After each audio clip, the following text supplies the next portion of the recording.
Hey y'all, today I'm in the kitchen. I'm in the kitchen because I'm gonna be making pizza. I've gotten so many requests from my family members and friends to Angie, please show how you make your homemade pizza.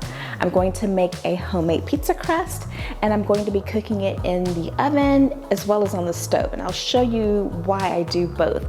But let's get started because Doug likes to eat promptly at noon and sometimes a little bit before. I think I have enough time to make that all happen. Okay, so first things first, I've sanitized my work area. I let my sanitizer sit and dwell, so it's a little bit wet still, but it's ready to be wiped up.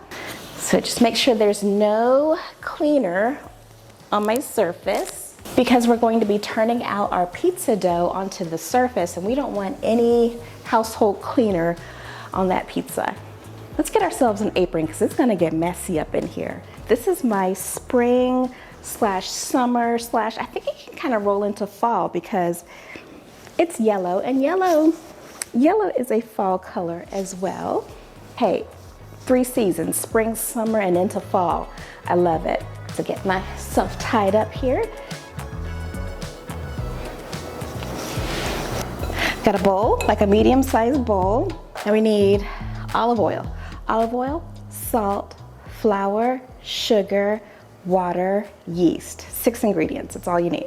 So I've got yeast, I've got flour, salt, olive oil, sugar. I've got some lukewarm water, it's about 1.5 cups. You may need more, you may need less, because this is not an exact measuring situation. It's very kind of loosey-goosey. We're gonna get loose with it.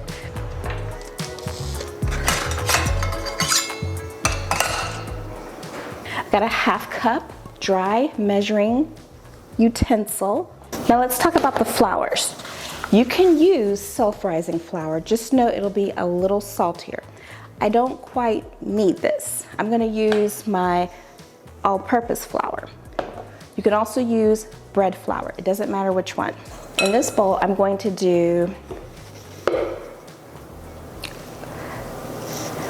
let's just say about 2 cups. Let's see what 2 cups gets us. And rough, like these are not easily measured cups. These are pretty heaped over. So I'm gonna do about 2 cups. That looks pretty good to me. I think I'm gonna go a little bit more because tomorrow I wanna have breadsticks. Okay, so that is 2.5 cups of flour. And we're just gonna dig a little well into the flour. Now we have this little well in the center of the flour. And that is where the water will go. We need to feed the yeast. So this is sugar, just plain white granulated sugar. And I'm going to do about 2 teaspoons of sugar. You do what you feel you want to do, but this gives it a nice flavor along with the salt. So the sugar is essential, I would say. Now this is the active dry yeast. And I keep this in the fridge. My lukewarm water, test it. Yeah, it's still good.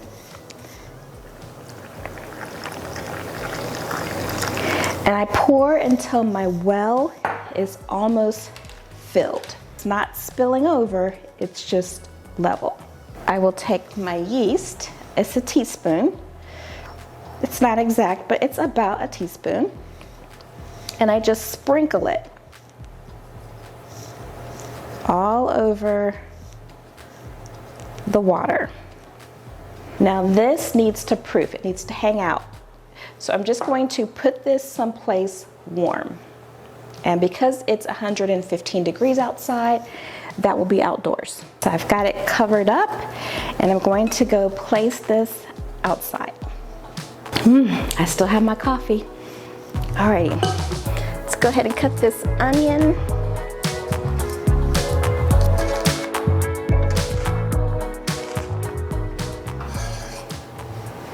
I won't use all of this onion. I will definitely save some for another meal. I love, love, love this cheese. Okay, don't get the one that's part skim, get the one that's whole milk. The thinner you slice, the better. Love for the cheese to get down into the crevices and get all melty. And you really can't do that with big old thick hunks of cheese. You can shred this, but it takes longer. You have to dirty up another dish, and you get the same effect with doing it this way. I think these are just so delicious. So I'm gonna drain some of the juice because I don't need all that.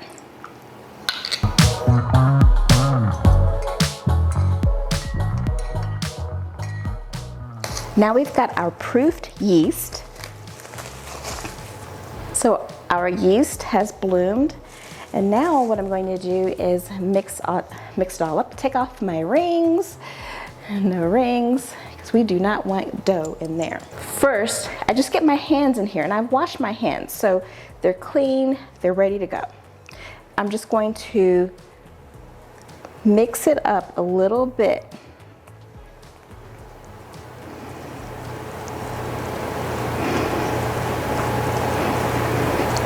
And once all of the water and the yeast have been incorporated, now I'm going to put in salt. We're going to do about a teaspoon. About a teaspoon.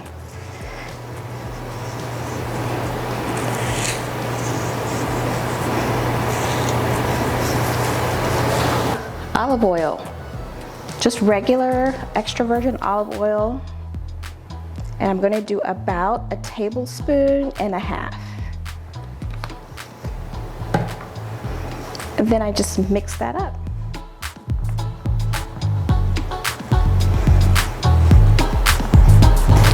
Now, as you can see, this is a little bit dry. So let's incorporate some water.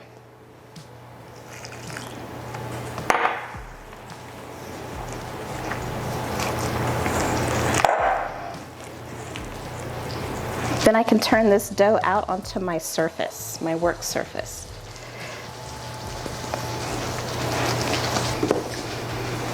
Now, put a little bit of flour, no measurements, we're just sprinkling some flour onto our work surface. We're just gonna roll this around until it's not sticky. Now that it's not sticky, we can knead it. Usually you will knead this for about 7-8 minutes. I don't have time for that because I know Doug is very hungry for lunch. So I'm not going to knead it that long. But if you want it to really work the proteins in the dough and really have a nice texture, you're going to knead this a little longer. But it's just fine to like barely do it, because I've done this before where I've been in a hurry. Seems like every time there's food involved in this house, we're in a hurry. So I don't have time to cook slow and right. Everything's kind of quick, so it's not perfect, but it still tastes good. That's really what counts.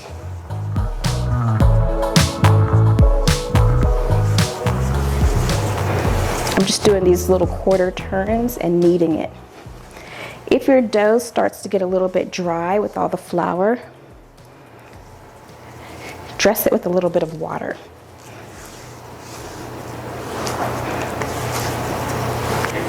It's not perfect, it's not the full 7 or 8 minutes, but you could still get a decent dough ball out of that. Now typically what I would do is I would butter it with a little bit of olive oil all around. I would place it in a bowl, cover the bowl with a warm, wet towel, and let it proof for about 30 minutes. Not more than that because it gets overproofed. And that creates a more airy dough. I don't have time for that, so what I'm gonna do is split this in half. Set that aside for storage in the fridge. And now I have this nice dough ball. A little flour on my work surface. Now the part I think that you're waiting on. Okay, I've got this nice circle of dough. And don't worry about overworking this dough. Before I move on, let me show you something. On the oven, on my stove top, I have butter. This is melted butter in a cast iron skillet. I highly recommend this combination. Cast iron skillet, butter. You melt that down on the stove until the butter bubbles like this. Let it get a little bit brown, perfectly fine. So while that butter is getting brown, I'm gonna go ahead and slap out my dough. Look what I'm doing. I just went right into it. I used to work at Domino's when I was a teenager, so I just go right into it. Let me show you what I'm doing. 2 hands. The 2 thumbs meet, and then we just cross over. So you see that? That's all I'm doing. I'm not going to touch the center of my dough. I'm going to start a little past the center. 1, 2, 3. I'm not touching the edge. I'm right up against it and I'm rolling back a little bit. Do you see that? Then I will quarter turn it. Okay. 1, 2, 3, pull back, twist. 1, 2, 3, pull back, twist. 1, 2, 3, back, twist. 1, 2, 3, back, twist. And I just do that all along.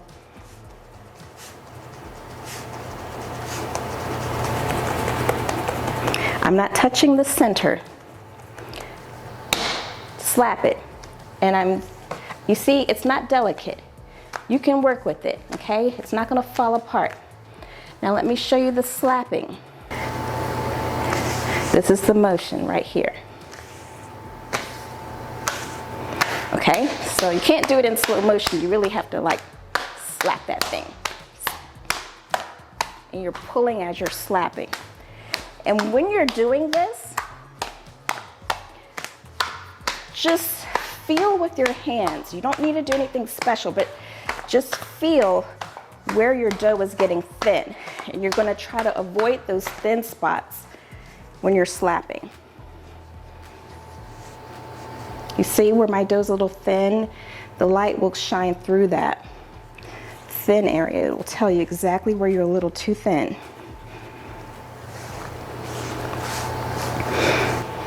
This is where our butter is hanging out, getting brown. And we're just gonna lay this dough into that brown butter. Now, if you can see, my dough is a little bit too big for the pan. Okay, this tells me it's not going to fit in my air fryer, but it will fit in the oven. Now, the first thing that goes down is sauce. I made my homemade sauce and I froze it and I thawed it. That's what this is, why it's in a bag. Because, you know, if you make sauce, go ahead and make a lot of sauce. That way you don't have to spend time doing it when you're in a hurry. My stove is on between medium and low. And that way I can work by putting my toppings on without it burning on the bottom. And I'm just using a regular big spoon, big serving spoon or mixing spoon to spread my sauce. It does not have to be perfect. Now, when I worked for Domino's, there was a way that you had to do it to make it just right. But this is home, you know, it's family. It does not have to be perfect, it just needs to taste good. I'm gonna start with the onions, and there is an order to the toppings. I froze these peppers, that's why you did not see me cut these. They were getting ready to go bad, so I'm like, let's not waste, let's just go ahead, cut them up, freeze them. I'm sure I will use them on a pizza or in a sauce or something like that. So, these are fully thawed now. Okay, now pepperoni is next. I just have some regular Gallo pepperoni, whatever you want to use. Sometimes I will use turkey pepperoni. That's not a huge favorite in this house, but sometimes I do use turkey pepperoni. Doug likes a lot of pepperoni. I just like a couple slices here and there. I forgot my mushrooms. These are canned, so it's okay if they kind of sit on top of the pepperoni. And I know it's time to go ahead and turn it out so it doesn't burn. And then if I peek, oh yeah, it's beautiful under there. Okay, and I just turn this out. That takes practice, and that way you get this nice crispy underneath where the cooking stone does not allow for that to get crispy. That's why I will cook it a bit in the skillet, and then I'll turn it out onto my cooking stone so that the bottom gets, you know, a little crispiness.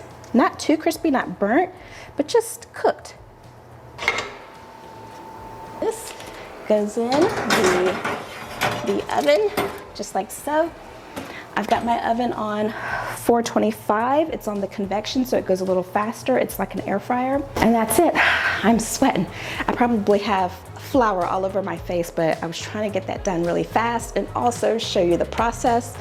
I think Doug's gonna like it. I think he is. I think you're gonna like this recipe. It's so easy, it's so quick. You can do this on your own, for lunch, for dinner, for breakfast even. Let me know. I'd love to see your comments, and go over to my Instagram, because if you've got pictures, go ahead and send me some pictures over there. I wanna see that. Alrighty, I'm gonna skip to the end so you can see the final product. Bye. Ooh.